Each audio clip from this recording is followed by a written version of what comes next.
So Hussam, again, to bring, again, your book into more contemporary concerns. And of course, this idea of this Sunni Shia differences has a larger geopolitical dimension that we are not, interested in addressing specifically, but we recognize it as shape theological discussions. So I want to ask you, how have 12 Shia and Sunni scholars have regarded each other's canonical Hadith collections, and how their views have evolved, and what does this reveal about the role of confessional identity in shaping Hadith reception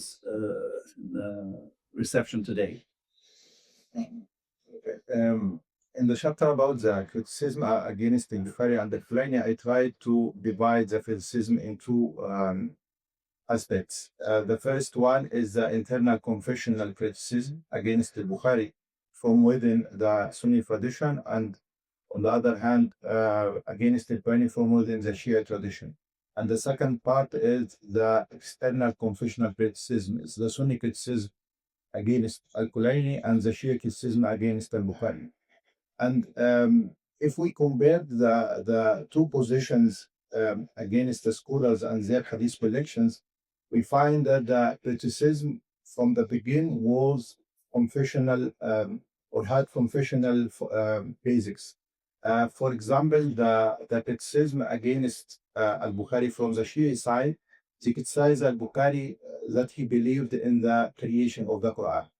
Even if Al-Bukhari himself mentioned that in his books that he didn't say that, but the Shia used this argument to cancel the authority of Al-Bukhari, even among the Sunnis themselves. Even if the Shia on the other side, they believe in the creation of the Quran. And on the other hand, the Sunni use the Quran to criticize Al-Qurani and to cancel the authority in the community. And they mentioned the traditions in Al-Qulaini, in Al-Kafi, in which Al-Qulaini spoke about the falsification of the Quran, that the Quran that they had in their time was falsified. And the second point was the Al-Bukhari prayers against the Ahl al-Bayt and the Imam, that he avoided to transmit hadith from Ja'far al-Sadiq, for example. And Ja'far al-Sadiq in the Shia tradition, in Al-Kafi, for example, there are more than 11,000 hadith which go back to Ja'far al-Sadiq. The whole book, the whole content of the book is about 16,000 hadith. So we can speak about 65% of the book of the hadith go back to Ja'far al-Sadiq. And in the Sahih al-Bukhari, there is no one hadith which go back to Ja'far al-Sadiq. Al-Bukhari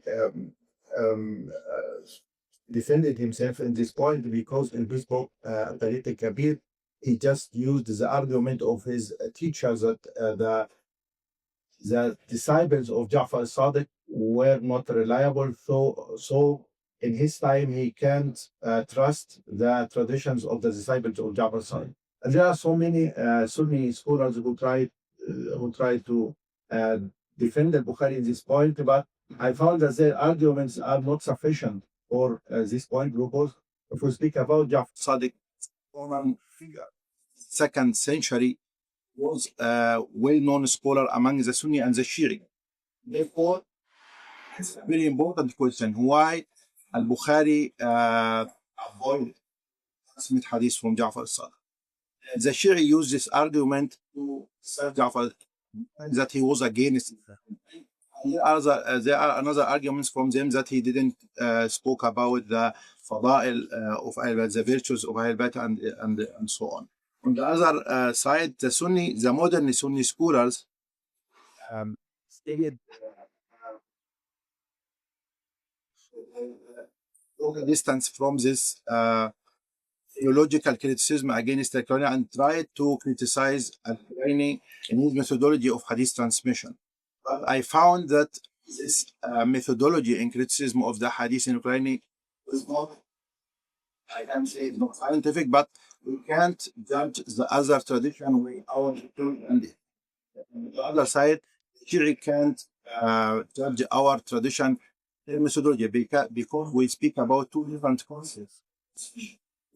concepts of authority. Therefore, criticism must be within the tradition or with the tools of the other tradition.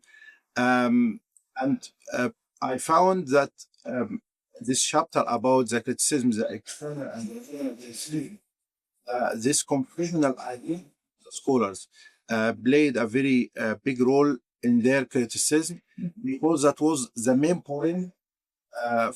From it, they went to criticize the book, and therefore, in this chapter, I tried to show the role of the confessional identity, the hadith transmission or criticism, how the hadith criticism transmission played a role in the shaping of this confessional identity of the school. You and